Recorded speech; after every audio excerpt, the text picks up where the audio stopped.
publik. Intinya partai pemerintah dan oposan ya. Sehingga perpindahan menjadi hal yang tabu gitu. Saya langsung ke Bang Fadli ya, sebagai orang yang berkecimpung di pemilu ya dan partai politik. Gimana nih Bang Fadli melihat hal ini? Ya, pertama fenomena perpindahan para politisi antar partai tentu bisa dilihat dari berbagai macam perspektif ya. Pertama, kalau kita lihat dari perspektif relasi politisi dengan partai, ada banyak background biasanya yang membuat politisi ini kemudian memilih pindah partai politik. Beberapa hal misalnya antara relasi si politisi dengan elit partai yang tidak lagi kemudian menghasilkan relasi yang positif begitu, sehingga membuat politisi ini menjadi tidak mendapatkan tempat lagi di partai politik itu. Nah, dampaknya tentu akan berentetan ya, kalau kemudian politisi ini sudah tidak mendapatkan tempat lagi yang dominan, tidak mendapatkan tempat yang baik lagi di sebuah partai politik, dia berpotensi tidak akan punya peluang yang baik dalam mencalonkan diri untuk pemilu legislatif begitu ya. Kalau kita bicara menjelang pemilu legislatif 2024. Karena kalau kemudian seorang politisi sudah punya relasi yang tidak lagi hangat dengan pimpinan partai politiknya, baik itu di tingkat daerah maupun tingkat pusat, ini tergantung tingkatan mereka akan mencalonkan diri di level mana. Potensialnya nanti adalah bisa saja dia akan ditempatkan di daerah pemilihan yang bukan dia kuasai, daerah pemilihan yang tidak menjadi kantong suara atau basis dari si politisi tersebut. Nah, itu kalau kemudian kita melihatnya dari relasi antara politisi dengan para pengurus partai politik ya. Jadi ini memang persoalan relasi antara politisi dengan partai ini tentu saja akan sangat dinamis, tergantung siapa yang kemudian menjadi pengambil keputusan atau chief eksekutif dari partai itu begitu ya, dalam pengambilan keputusan berkaitan dengan proses pencalekan, kebijakan dan arah organisasi partai. Apalagi ini mendekati pemilu, tentu menjadi penting untuk masing-masing politisi mengatur langkah dan mengatur posisinya dalam persiapan pencalonan menjelang pemilu legislatif. Nah, itu menurut saya ya, kalau dari kita lihat perspektif relasi antara politisi dengan partai politik. Nah, relasi yang perspektif yang kedua, tentu saja kalau kita melihat dengan mudahnya politisi berpindah partai dalam konteks partai politik sebagai institusi demokrasi yang paling penting di Indonesia, tentu kita masih melihat bahwa proses rekrutmen dan disiplin rekrutmen partai politik masih begitu lentur ya, masih begitu sangat relatif gitu.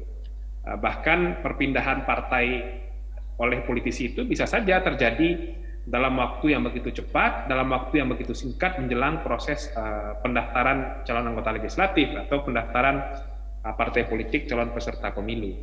Nah, padahal menurut saya sebagai sebuah institusi demokrasi yang punya fungsi dan punya peran yang sangat mendasar dan krusial dalam proses pengambilan keputusan dalam penyelenggaraan pemerintahan, mestinya ada mekanisme yang jauh lebih demokratis, yang jauh lebih terukur yang bisa dilakukan oleh partai.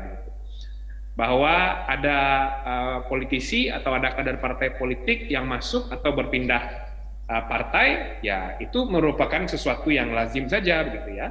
Tetapi untuk seorang politisi yang pindah partai bisa langsung mencalonkan diri sebagai anggota legislatif, tentu mestinya ini menjadi sesuatu yang perlu ditinjau lebih jauh kalau kita ingin memantapkan dan ingin memperbaiki pola rekrutmen dan pola pencalonan di partai politik. Karena bisa saja nanti kalau politisi yang tiba-tiba pindah ke suatu partai politik dan dia punya akses yang jauh lebih kuat dan jauh lebih lancar kepada pengambil keputusan partai, dia punya sumber daya yang jauh lebih banyak, bukan tidak mungkin politisi tersebut nanti akan langsung dicalonkan sebagai anggota legislatif. Nah, dalam posisi tertentu itu tentu akan berhadapan dengan politisi lain di partai politik tersebut yang memang sudah lama ada di partai politik itu begitu. Nah, ini menurut saya dua hal perspektif saya sebagai komentar awal ya melihat perpindahan politisi di antar partai politik menjelang pemilihan. Oke. Begitu, Mas. Makasih Mas Fadli. Kita ke Kak Erza. Kak Erza, ini di Partai Gelora sendiri, apakah hal ini terjadi ya? Perpindahan politisi dari internal Gelora ke partai lain. Terus apakah benar itu ada persoalan kaderisasi atau transparansi seseorang dalam mendapatkan posisi di partai politik gitu? Silakan Kak Erza.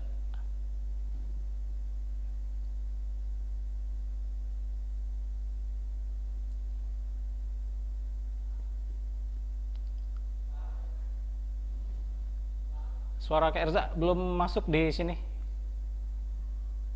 Mic-nya belum dinyalain Kak Erza. Fenomena pindah partai ini kan sama seperti Fadli tadi, sesuatu yang lumrah ya, sesuatu yang lumrah. Namun kalau saya perlu melihatnya dari hulunya, penyebab hulu awalnya itu kenapa itu terjadi. Dan menurut kami di Gelora, pemahaman tentang ideologi partai itulah yang akan mengawetkan secara personal, mengawetkan secara organisasi besar dan berkembangnya partai politik. Jadi kalau masalah relasi misalkan bisa saja tidak terlalu harmonis, tapi kalau argumentasi dia, ide-ide cemerlang dia dalam partai politik itu masih ada, kalau partai politik itu memang open terhadap kebaikan, open terhadap perubahan, open terhadap arah baru Indonesia misalkan, itu pasti akan menerima siapapun orangnya. Tidak ada masalah dia misalkan dia orang yang baru gabung atau katakan yang sudah lama gabung. Kita lihat kontribusinya. Kontribusi yang paling utama di partai politik itu adalah pemikiran, kalau menurut saya. Kami memandang, ketua umum kami sering mengatakan, partai politik itu adalah industri pemikiran. Maka sekali lagi, kalau ada hal-hal misalkan penyebabnya misalkan perpecahan, kemudian ada daya tarik yang lebih bagus atau janji segala macam, ya kalau orang itu tidak yakin dengan tujuan partainya, dengan cita-cita besar partainya, akan sangat mudah goyah. Coba bayangkan kalau tujuan besarnya itu tidak tercapai, dia akan balik kanan atau melakukan upaya review ulang. Tapi kalau dia tidak sabar, dia akan segera lompat ke partai lain yang kira-kira memberi manfaat yang di depan mata. Nah, ini yang harus kita minimalisir gitu.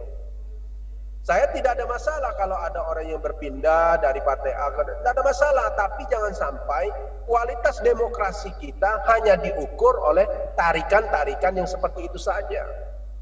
Kalau dia pindah karena pemikirannya tidak terakomodir, kerja-kerja besarnya tidak diakomodasi, kemudian pemikiran-pemikiran cemerlangnya untuk Indonesia, untuk Sumatera Selatan tidak diakomodasi, kalau saya pikir ini bagus. Dan itu terjadi juga di Partai Gelora kan. Saya nggak usah sebutlah flashback saya dalam konteks ini dalam berpartai. Saya lebih cenderung seperti itu. Di Gelora welcome semua anak bangsa, tapi tidak juga bisa menahan kalau ada orang yang tidak sabar. Tapi kalau dia sabar, dia akan menemukan keasikan, keuntungan dan keyakinan tentang masa depan yang lebih baik, baik untuk Indonesia, untuk dunia, bahkan untuk dia secara personal terimbas dari kiprah-kiprah partai politik. Begitu Pak Irwanto. Oke, siap. Kita ke Pak Heri ya. Pak Heri, saya baca beberapa running text ya di Partai Perindo itu ada konvensi seperti itu ya, konvensi caleg itu. Apakah ini sifatnya berkaitan juga dengan keterbukaan seseorang untuk mengakses partai politik? Terus kaitan dengan orang pindah parpol itu, pertanyaan besarnya itu kira-kira apa menurut pandangan Anda? Ya, terima kasih Saudara Wawan. Jadi kalau terkait dengan Perindo, kita memang sedang melaksanakan konvensi rakyat. Jadi konvensi rakyat ini adalah satu mekanisme yang dilakukan oleh Partai Perindo untuk merekrut calon-calon legislatif mulai dari kabupaten kota, provinsi, dan pusat DPR RI terkait dengan pemilu tahun 2024. Nah, perlu kami sampaikan bahwa konvensi rakyat ini adalah satu model yang baru dilakukan ya oleh partai politik dalam melakukan rekrutmen calon. Makanya di Partai Perindo kami mengatakan bahwa sistem ini kami bangun bahwa sistem demokrasi yang berbasis pada informasi teknologi. Jadi demokrasi digital.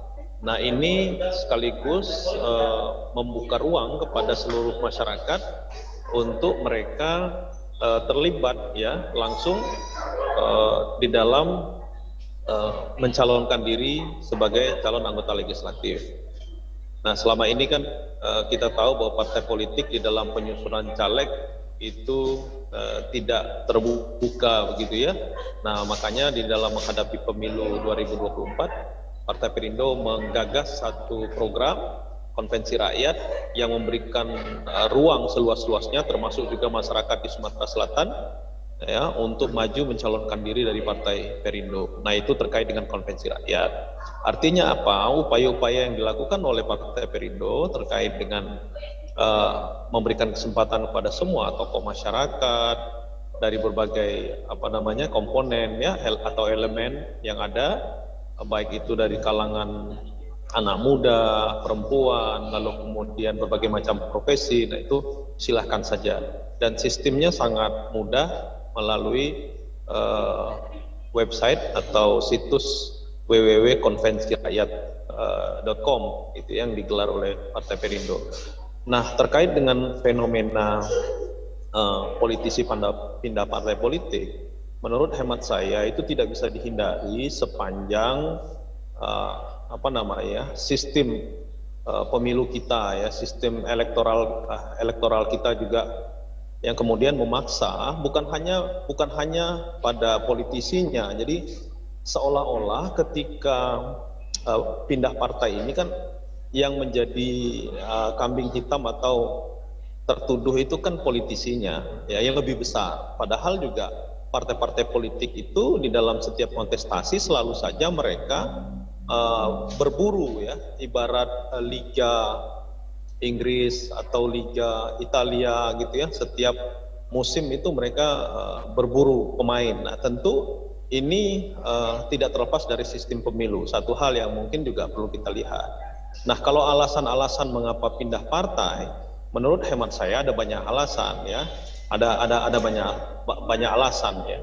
Paling tidak kalau saya mengatakan ya sebagai politisi menyebutkan bahwa bicara tentang politik itu ya selain gagasan ya juga kita ada ruang gitu ya.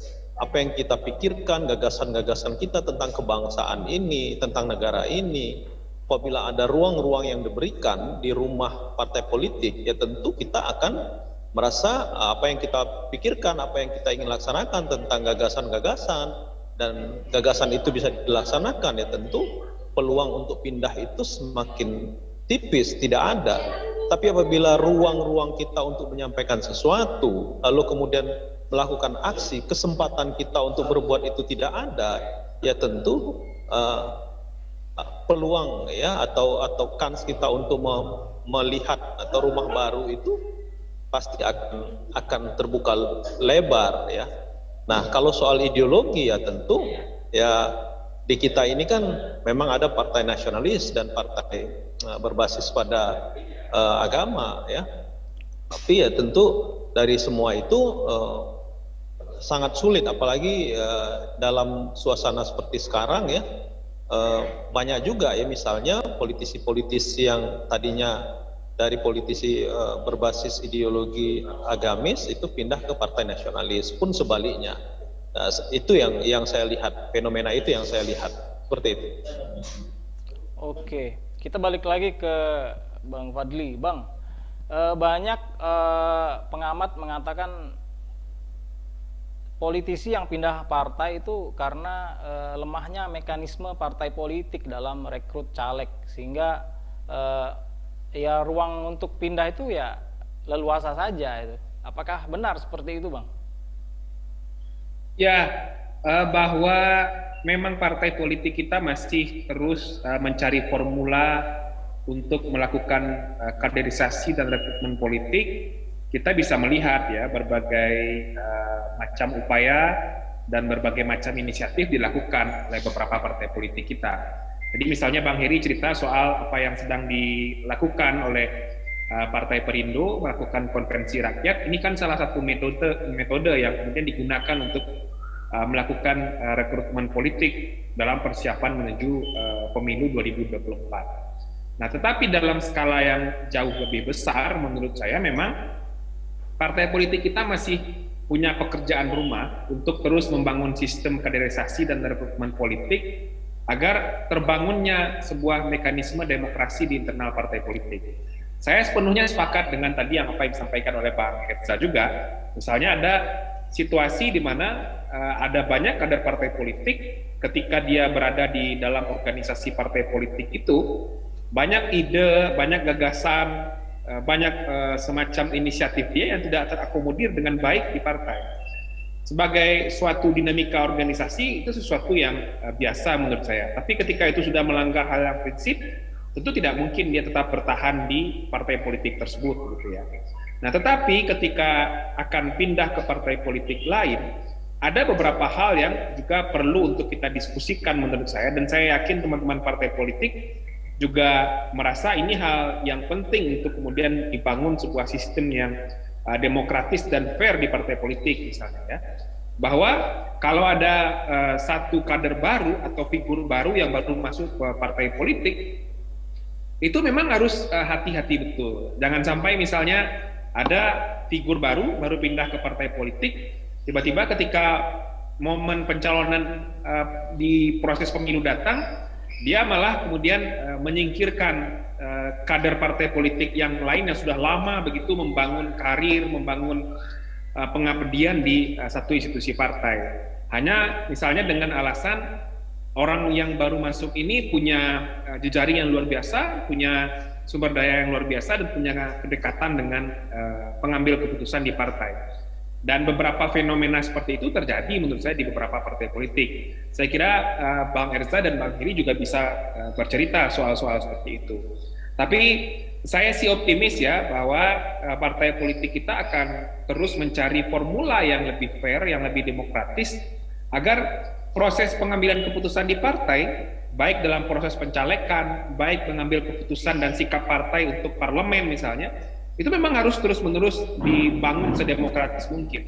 Sehingga partai politik sebagai ruang untuk mengagregasi kepentingan banyak orang dalam pengambilan kebijakan publik, itu bisa betul-betul bekerja untuk kepentingan publik yang bisa bermanfaat dan memberikan manfaat yang begitu besar kepada orang banyak. Itu kira-kira, Bang. Apakah perpindahan seseorang dari satu parpol ke parpol lain itu punya efek buruk nggak sih sama partai politiknya situ, baik yang ditinggalkan maupun parpol yang baru? Karena kalau saya lihat parpol-parpol yang sudah lama berdiri, katakanlah partai-partai yang ada di Orde Baru itu nggak gampang untuk menjadi misalnya caleg nomor 1 gitu. Itu gimana Bang Fadli ngeliatnya? Ya, kalau efek buruk atau efek positifnya tentu harus dilihat case per case menurut saya. Maka yang jauh lebih penting itu menurut saya memang sistem dan mekanisme di internal partai. Ya, sesuatu yang tidak bisa dihindari ketika ada figur yang memutuskan pindah ke partai politik baru ya, karena dia punya alasan atau sudah merasa tidak dibutuhkan lagi di partai politiknya yang lama gitu, atau betul-betul tersingkir di partai politiknya yang lama, tidak bisa memberikan ide lagi, tidak diberikan ruang untuk berekspresi, tidak diberikan ruang untuk menyampaikan pendapat. Tentu pilihan dan berpindah ke partai politik lain menjadi satu pilihan yang rasional. Nah, tetapi menurut saya perpindahan figur dari satu partai politik ke partai politik yang lain itu juga memang harus disikapi dengan suatu mekanisme organisasi yang fair juga. Kekhawatiran saya salah satunya seperti yang tadi saya sampaikan, kedatangan figur baru ini jangan sampai juga mengeliminasi figur atau kader lain yang sudah lama mengabdi di sebuah institusi partai tersebut. Ini sering terjadi dalam kebijakan-kebijakan dalam proses pencalekan, penyusunan calon anggota legislatif gitu. Jangan tiba karena ada perpindahan figur yang dipandang sebagai figur potensial, meraih suara, figur yang punya sumber daya yang kuat, punya pengaruh yang jauh lebih besar ya, tiba-tiba dia menyingkirkan ada orang yang sudah lama menjadi pengurus partai, sudah lama berkarir di partai politik tersebut gitu. Nah, hal-hal seperti ini yang mestinya dibangun suatu mekanisme di internal partai agar pengambilan keputusan di partai juga jauh lebih fair, terutama untuk internal mereka. Oke, kita ke Bang Erza. Bang Erza, Ya. kalau di Gelora sendiri apakah itu terjadi ya? Seperti yang Fadli bilang, ada orang-orang, jangan sampai orang-orang baru itu menyingkirkan orang-orang lama. Seolah-olah di sini ada semacam kompetisi ya, kompetisi di internal partai untuk berebut posisi, katakanlah posisi nomor urut atau posisi jabatan tertentu di partai politik. Itu gimana Bang Erza? Di Gelora, mekanisme yang dikedepankan adalah kinerja. Jadi kita secara terbuka menyebutkan si Fulan atau si A, si B bahwa dia diamanahkan di daerah dapil A misalnya. Nah, dalam perjalanan waktu dia akan selalu direview bagaimana kinerja dia. Dan kita secara terbuka buat diskusi kepada mereka agar capaian-capaian di dapilnya adalah harus diapresiasi kalau memang berhasil. Tapi kalau memang masih terus berusaha dia tapi belum tercapai, ya kita tetap ajak mereka diskusi. Tapi juga ada manusia yang memang tidak bisa kita paksakan. Ketika dia sudah berusaha memberikan effortnya yang sangat luar biasa di dapil, tapi tiba-tiba katakanlah dia merasa belum pas gitu untuk mengelola dapil. Kita tetap akan menjaga itu semua, tapi kalau merekanya tidak bersedia, merekanya juga istilahnya nggak siap secara mental, kita nggak mungkin paksakan juga. Nah, artinya kinerja dari seorang bacalek atau apa itu terbuka, kita buat terbuka. Misal Anda tolong bantu pembentukan PAC di desa ini, di kecamatan ini, berapa gitu. Nah, akhirnya dia bisa melakukan itu, berarti kita harus apresiasi. Jadi siapapun, sekali lagi, mau newcomer, orang lama, yang penting dia fokus kepada membesarkan Gelora. Jadi kita tidak dikotomikan antara orang lama, orang baru, tapi memang bagaimana orang-orang yang punya kinerja baik kita apresiasi. Sehingga keterbukaan sebagai partai politik itu mereka akui gitu.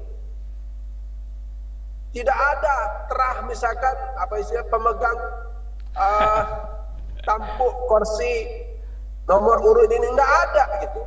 Enggak ada di Gelora. Jadi siapapun bisa gitu. Asal tadi dia menunjukkan kinerjanya, menunjukkan effortnya, menunjukkan usahanya yang sangat luar biasa gitu. Nah, yang kedua yang kami lakukan di Gelora ini adalah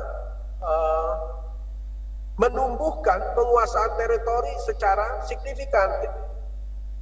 Jadi kita tidak akan percaya dengan omongan A, B, C, D saja, tapi ketika lihat penguasaan teritorinya bagaimana. Dan penguasaan teritori ini penting kalau menurut saya. Ya sabarlah kita memperjuangkan partai, apalagi kami ini kan partai baru, Perindo kan sudah pernah, ya kan? Tapi kami yakin, kita optimis bahwa arah baru Indonesia ke depan itu bisa terrealisir, insyaallah. Begitu Pak Irwanto. Oke, saya tangkap maksudnya. Berarti terbuka ya kalau di situ ya. Kita ke Perindo nih, ke Bang Heri. Bang Heri, apakah ada semacam aturan internal di partai Anda supaya caleg harus ada kesepakatan, nggak boleh pindah atau nggak boleh ada komitmen lah seperti itu, sehingga tidak seenaknya orang berlabuh mendapatkan kekuasaan terus demi melanggengkan kekuasaan dia pindah partai seperti itu, Bang Heri? Ya, harus dengan terbuka saya sampaikan bahwa kami memiliki kursi 408 kursi di seluruh Indonesia yang terdiri dari 29 kursi DPRD provinsi termasuk di Sumatera Selatan. Kami ada 3 kursi di DPRD provinsi dan sisanya itu adalah DPRD kabupaten kota di seluruh Indonesia. Ada 408 kursi Perindo hasil pemilu 2019. Memang kami belum bisa masuk Senayan, belum mencapai 4%. Nah, saya perlu sampaikan bahwa sekarang saja kader-kader kami yang duduk di legislatif di kabupaten kota itu sudah ada yang dibajak oleh partai-partai lain. Nah, sudah ada yang dibajak. Nah, ini yang saya katakan tadi ibarat satu kontestasi Liga Inggris begitu ya. Ya, kita sudah menyampaikan fakta integritas, lalu kemudian kita juga sudah menyampaikan bahwa mereka harus loyal. Nah, buktinya ya dalam perjalanan tetap ada ya. Nah, tapi menurut saya menjadi catatan yang penting juga mekanisme itu harus diperketat itu di kemudian hari bagi Partai Perindo. Jadi saya juga jadi terpikir bisa jadi kalau mereka nanti di tengah jalan tiba-tiba pindah, kalau mereka menjadi anggota dewan otomatis mereka akan di PAW ya. Tapi kalau mereka anggota biasa dan seterusnya ya kita juga kadang-kadang memang tidak bisa menawarkan untuk pindah partai begitu di Perindo. Kan justru Perindo hari ini kalau kita mencarinya adalah orang-orang yang bukan dari partai lain, justru dari aktivis ya. Perlu saya sampaikan misalnya teman-teman Perludem juga mengikuti itu. Misalnya di Perindo sekarang wakil ketua umumnya ada Dr. Ferry Kurnia Rizkiansa. Beliau adalah mantan anggota KPU, ketua KPU di Jawa Barat dan anggota KPU RI tahun 2014. Lalu kemudian ada aktivis ICW Tamalangkun. Nah, bukan dari partai, termasuk saya yang tadinya warawiri di media massa sebagai pengamat politik karena saya basicnya adalah akademisi gitu ya, yang masuk ke Partai Perindo. Nah, justru menarik di Partai Perindo ini ya, bukan membajak partai kader-kader dari partai lain yang hijrah tadi, justru dari aktivis, akademisi yang justru masuk ke Partai Perindo. Nah, saya kira ini yang kami lakukan untuk melakukan satu restrukturisasi yang ada di Partai Perindo untuk menghadapi pemilu 2024 mendatang gitu. Oke, berarti sifatnya terbuka saja gitu ya? Ya, kalau Perindo kan udah jelas dengan konvensi rakyat itu siapapun bisa, ya. Ini Kak Wawan juga bisa, siapapun juga bisa gitu, masuk tinggal daftar gitu, mudah sekali. Jadi di konvensi rakyat kami itu yang di aplikasi digital kami yang di website itu tinggal pilih dapilnya mana, mau misalnya Kota Palembang, tinggal pilih nanti dapilnya di Kota Palembang mana ya, kecamatan mana, tinggal klik lalu kemudian submit identitas dan seterusnya, nanti database kami di Jakarta itu otomatis. Nah, nanti seluruh peserta konvensi rakyat itu akan masuk ke tahap berikutnya. Jadi nanti jadi kami menyebut namanya task force pencalekan itu nanti akan bekerja untuk menseleksi rekan-rekan atau teman-teman yang masuk atau melamar atau mendaftarkan diri untuk menjadi calon anggota legislatif di tingkat kota, kabupaten, provinsi maupun RI yang ada melalui konvensi rakyat. Gitu, Mas. Oke. Terima kasih penjelasannya. Kita ke Bang Fadli. Bang Fadli, di masyarakat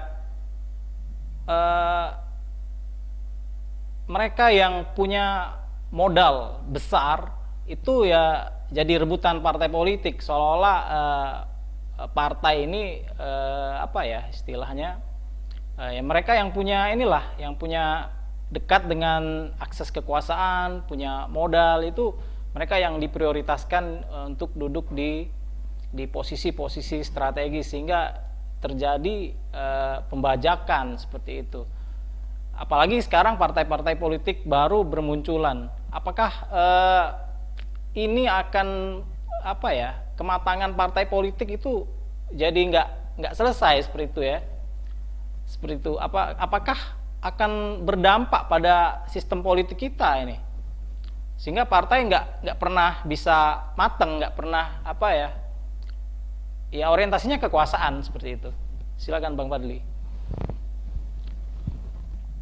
Ya, kalau kita berbicara soal bagaimana kemudian menguatkan partai politik, saya kira banyak sekali kajian dan riset Perludem yang mendorong bagaimana tata kelola partai politik itu bisa jauh lebih baik. Kita harus terus menguatkan partai politik karena partai adalah institusi fundamental dalam demokrasi. Hampir semua urusan pengambilan keputusan dan hal-hal yang strategis lainnya di Republik ini, baik di level pusat sampai level daerah, itu ada peran partai politik yang sangat signifikan. Mulai dari proses penganggaran, proses pembuatan regulasi, pengawasan jalannya pemerintahan, pemilihan pejabat publik, itu ada peran partai politik yang sangat signifikan. Makanya, karena peran partai yang sangat signifikan ini, partai politik kita perlu kuat. Perlu kuat dalam artian partai harus betul-betul jadi organisasi yang modern, jadi organisasi yang demokratis, sehingga dalam setiap pengambilan keputusan itu betul-betul berbasis pada agregasi dari kepentingan publik, kepentingan rakyat. Nah, tadi soal isu bahwa ada kontestasi maupun menjalankan roda organisasi partai membutuhkan biaya yang sangat besar, ya Perludem tahun 2012 atau tahun 2013 itu sudah pernah merilis kajian yang judulnya Anomali Keuangan Partai Politik. Dalam kajian itu kita menemukan bahwa partai politik memang membutuhkan kos yang cukup besar, dan kami mengatakan bahwa ya demokrasi memang butuh kos, butuh biaya, termasuk salah satunya menjalankan roda organisasi partai. Nah, dalam beberapa kali kesempatan kita sering sekali bercerita, ngobrol, dan wawancara dengan teman-teman yang kemudian mengelola sekretariat partai politik, itu tidak sedikit biayanya. Nah, makanya salah satu yang terus juga kita dorong misalnya adalah perlu adanya peningkatan bantuan keuangan negara dari partai kepada partai politik. Agar apa? Agar kemudian partai bisa jauh lebih mandiri di dalam proses pengambilan keputusannya. Partai tidak lagi bergantung kepada satu atau dua figur saja dalam proses pengambilan keputusan. Kenapa partai bisa bergantung pada satu atau dua figur saja? Ya karena satu atau dua figur itu yang kemudian menjalankan organisasi partai, salah satunya karena modal finansial begitu kan. Nah, jika kemudian bantuan keuangan dari negara itu ditingkatkan, partai bisa lebih tidak bergantung kepada individu tertentu saja. Partai bisa jauh lebih demokratis dalam proses pengambilan keputusan. Pembagian peran di partai bisa jauh lebih merata dan jauh lebih fair begitu. Tapi ini tentu bukan salah satu gagasan kosong yang kemudian ditingkatkan bantuan keuangan partai lalu berhenti. Tidak seperti itu. Ada juga semangat lain untuk meningkatkan bagaimana tata kelola keuangan partai jauh lebih baik, proses pengambilan keputusan di partai jauh lebih baik, dan peningkatan peran pendidikan politik bagi partai politik kita. Itu kira-kira. Oke, berarti fungsi keuangan partai yang harus diperkuat ya. Ya. Kita ke Kak Erza ya. Kak Erza, sebagai partai baru, bagaimana tata kelola keuangan itu dibangun ya? Apakah seperti yang dibilang tadi, kebanyakan partai politik hanya bergantung pada 1-2 orang saja itu di partai, sehingga karena kondisi yang tidak stabil partai, jadi ya harus disokong dari ya caleg-caleg yang punya akses modal cukup besar. Gimana Bang Erza? Sebelum ke arah sana, saya mungkin tidak sepakat ya dengan kata-kata bajak, kemudian takut diambil. Biasa aja itu di partai politik. Jadi kalau orang itu meyakini ide perjuangan dari partai politiknya itu, dia akan bertahan. Yeah. Dan partai politik harus yakin itu kepada kader terbaiknya gitu. Apalagi di level pengurus. Kalau sekadar anggota segala macam ya sih wajar gitu. Tapi kalau pengurus, orang penting, ya kalau dia tidak sabar, ya memang itu artinya kesabaran dalam organisasi itu juga diuji. Jadi saya tidak sepakat dengan dipajak-pajak. Berarti dia memandang bahwa partai itu lebih menjanjikan bagi dia. Tapi bagi kita demokrasi itu akan mengurangi kualitas demokrasi. Jadi terbaca bahwa politisi itu tidak yakin dengan ide perjuangan partai politiknya. Ini yang pertama, basic. Sekali lagi saya mengatakan, ulu dari semua ini adalah ini. Itu. Dan ini berat memang, berat. Yang kedua, kami misalkan mengajukan reformasi politik ke MK segala macam. Tidak akan lebih baik, akan berkualitas pemilu itu tidak digabungkan antara pilpres dengan pileg. Karena sudah basi suaranya ini. Nah, kita semua harus menyuarakan ini. Perludem, saya ketemu di forum forum Zoom meeting dengan ketua Perludem pusat, dia sepakat dengan ini. Jadi kita kembalikan ke akarnya, jangan ke sampiran-sampirannya. Ya kan? Orang akan mengatakan, oh berarti saya bisa punya peluang untuk berkarir di sana. Yang ketiga, saya sepakat dengan Fadli. Negara harus membiayai partai politik kalau ingin beres. Sama. Yang dinyatakan lolos sebagai peserta pemilu 2024 sama dapat biaya dari negara.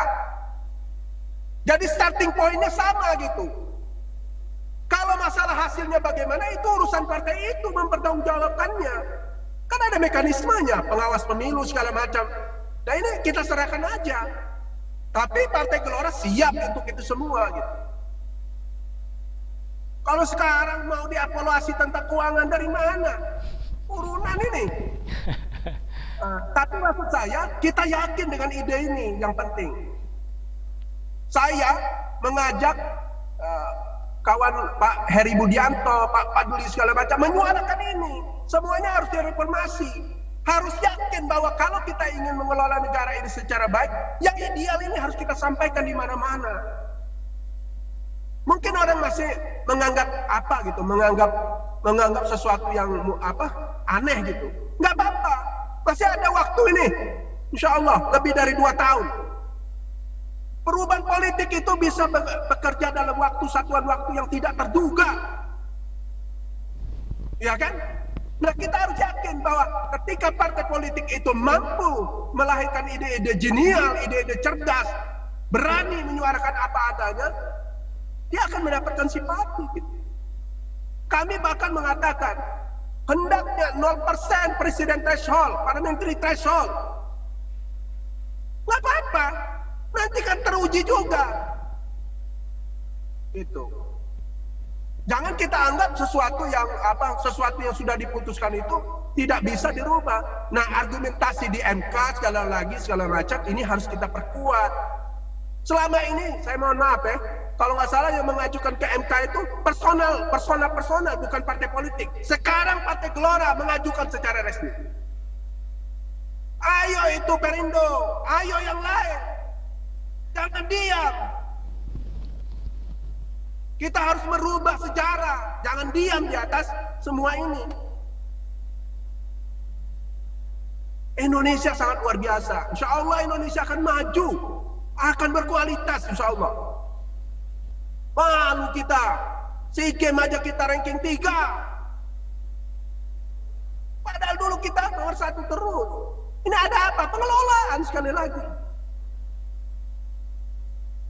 Jadi orang-orang yang punya keyakinan, yakin dengan idenya segala macam, diberikan ruang untuk berkomunikasi kepada siapapun.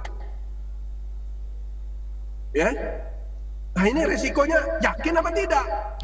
Kalau kami Gelora yakin ini bisa berubah, dan kami mengajak Tribun dan yang lainnya terus menyuarakan ini sebagai kekuatan elemen demokrasi, termasuk partai politik. Begitu Pak Herwanto. Siap. Jadi siap, kita siap. dibolak-balik itu, sedih kita. Kalau memang kualitas kita bagus, orang tidak akan berani. Sudah, kalau memang dia misalkan tidak bertahan, ya silakan aja. Politik. Gitu. Begitu Pak Irwan. Siap. Menarik itu, nanti kita bahas di sesi yang lain ya. Ya, oke. Kita ke Bang Heri ini. Soal bajak membajak tadi ini Bang Heri. Gimana nih? Bang Ersa nggak sepakat katanya. Apa tanggapan Bang Heri ini? Membajak bagaimana maksudnya? Istilahnya bajak membajak kader gitu ya. Gimana Pak Erza ini maksudnya tadi? Kan tadi ada yang menyampaikan bahwa Ya itu yang saya sampaikan. dibajak segala macam.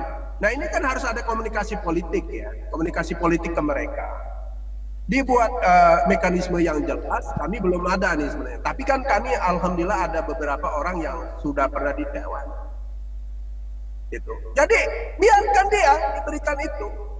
Kalau memang nggak tahan segala macam, ya bahkan kami mengusulkan, mohon maaf nih Pak Irwan dengan Pak Heri Budianto, hilangkan itu fraksi. Jadi anggota Dewan itu nanti semua berani bersuara. Sekarang nggak ada dampaknya, nggak ada yang berani bersuara. Bagaimana kualitas jalan di Sumatera Selatan, bagaimana kualitas jalan di tengah kota. Masa ini sedih kita kan? Nah itu dikhawatiri karena takut dipecat segala macam. Gelora mengusulkan tidak ada fraksi, bergabung karena ide. Sudah. Wah ini gimana? Ya kita jalan aja dulu. Dan demokrasi itu memungkinkan untuk melakukan itu gitu. Jangan kita dengan pakem-pakem ya, sehingga kita tidak berani melakukan terobosan. Dan terobosan ini ditunggu masyarakat. Ya kan? Bagaimana minyak goreng mahal segala macam di tengah harga sawit yang begitu melimpah di Indonesia segala macam. Ini kan pasti harus ada tata kelola yang lebih baik. Mohon maaf ini agak memotong Pak Heri Budianto, Korwil Subaksel. Ya baik. Iya, jadi makanya saya sampaikan kalau di Perindo justru kader kita yang dibajak orang gitu ya. Kalau Perindo sendiri kita berupaya meluaskan kepengurusan kita, kader-kader kita melalui mekanisme konvensi rakyat. Justru yang kita ajak bergabung itu adalah aktivis-aktivis ya, yang justru belum bersentuhan sama sekali dengan partai politik begitu ya. Nah ini yang terjadi di Perindo. Jadi saya tidak bisa banyak berkomentar ya. Kecuali Perindo membajak kader lain lalu partai lain marah, nah, saya bisa menjelaskan itu. Tadi saya sampaikan, siapa yang tidak kenal dengan Tama Satria Langkun, ya kan, aktivis ICW. Nah itu sekarang jadi ketua DPP bidang hukum dan HAM di Perindo, Ferry Kurnia Rizkiansa. Nah nanti ada lagi beberapa tokoh ya yang sangat dikenal oleh publik begitu. Nah saya ingin sampaikan begini, kalau kami sepakat apa yang disampaikan oleh Pak Erza dari Gelora, bahkan di tingkat DPP beberapa perwakilan dari teman-teman kuasa hukum Gelora itu sudah bertemu dengan saya dan dengan sekjen gitu ya, terkait dengan pendaftaran untuk yang disampaikan oleh Bang Erza tadi gitu ya, terkait dengan PT presidensial threshold 0% gitu. Nah Perindo pun sama, tidak sependapat dengan presidensial threshold 20% itu dan 25% suara itu gitu ya. Nah artinya kami tidak ingin ya kenapa belum mendaftarkan? Kami tidak ingin gugatan itu nanti mentah begitu ya. Artinya ada kekalahan sama dengan apa yang dilakukan oleh individu-individu. Makanya tim hukum kami yang langsung dihandle oleh Mas Tama S. Langkun ini sedang melakukan kajian gitu ya internal terkait dengan itu. Bang Erza, kami sudah berkoordinasi beberapa waktu yang lalu, kuasa hukumnya itu datang gitu ya ke tempat kami gitu ya untuk koordinasi gitu ya. Orangnya nggak perlu saya sebutkan di sini ya, tapi sangat familiar dan beliau itu pernah menjadi petinggi partai juga sama dengan kami gitu ya, yang sekarang banyak berdiskusi dengan teman-teman DPP di Gelora di Jakarta. Makasih. Sip. Perindo sepakat dengan Gelora. Oke, udah hampir 1 jam ya kita ngobrol di sini. Mungkin ada diskusi lanjutan ini soal parliamentary threshold ya. Mungkin terakhir ini closing statement ya. Saya minta closing statement dari Bang Fadli ya. Tren politisi hijrah jelang pemilu ini jangan sampai hanya tujuannya melanggengkan kekuasaan. Mungkin Bang Fadli punya pesan buat pemilih dan buat partai politik di sesi ini. Silakan Bang Fadli. Partai politik adalah salah satu institusi yang paling penting dalam demokrasi menurut saya. Dan ini ada momen pemilu 2024 yang nanti partai politik akan jadi sorotan mata publik.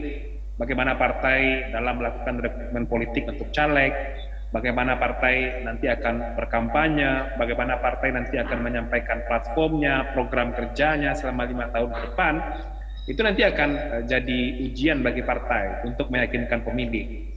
Nah, oleh sebab itu, menurut saya di momentum pemilu 2024 ini adalah salah satu kesempatan emas bagi partai untuk meyakinkan pemilih bahwa partai politik yang saat ini sedang bersiap menyiapkan pemilu 2024 yang akan menuju kontestasi pemilu 2024 adalah partai politik yang betul-betul bisa bekerja untuk masyarakat, bisa bekerja untuk publik. Nah, salah satu ujiannya nanti soal bagaimana partai dalam memilih bakal calon anggota legislatifnya. Saya kira itu, Mas Wawan, Bang Heri, Bang Erza. Terima kasih banyak Bang Fadli ya. Mungkin Pak Erza ada closing statement, silahkan yang mau disampaikan untuk pemilih maupun caleg-calegnya. Politik itu dinamikanya sangat dinamis. Pergerakannya sangat luar biasa cepat. Dan saya yakin partai politik yang mampu menciptakan arus besar perubahan yang dia akan diikuti oleh masyarakat. Jadi mari kita ciptakan arus perubahan yang baik bagi masyarakat, dengan resikonya mungkin asing untuk pertama sekali di tengah masyarakat. Tapi pada suatu saat mereka memahami, pada saat itulah insya Allah gelombang besar perubahan itu akan terjadi. Dan kita harus meyakini itu semua. Kami Partai Gelora mengajak semua untuk menciptakan gelombang besar perubahan yang substantif, bukan elementer. Karena perubahan yang substantif ini yang akan mempengaruhi semua rakyat masyarakat Indonesia, bukan elemen-elemen elitnya saja. Begitu Pak Erwanto. Oke, terima kasih Pak Erza. Bang Heri, silakan Bang Heri, closing statement buat pemilih. Ya, Perindo sudah melakukan langkah-langkah konkret gitu ya untuk mengajak seluruh masyarakat menjadi calon anggota legislatif, termasuk di Sumatera Selatan, dari semua tingkatan, kabupaten, kota, provinsi, DPR RI, silakan masyarakat luas. Ini menunjukkan, jadi harapan-harapan Mas Fadli dari Perludem tadi, ini sudah dijawab sebenarnya oleh Perindo. Bahwa Perindo tidak mau hanya bermain pada wacana, tapi kami langsung action. Kita membuka ruang seluas-luasnya untuk memberikan kesempatan. Jadi ini adalah partai masa depan, partai yang terbuka, partai untuk semua kalangan, dan itu sudah kami tunjukkan melalui konferensi rakyat.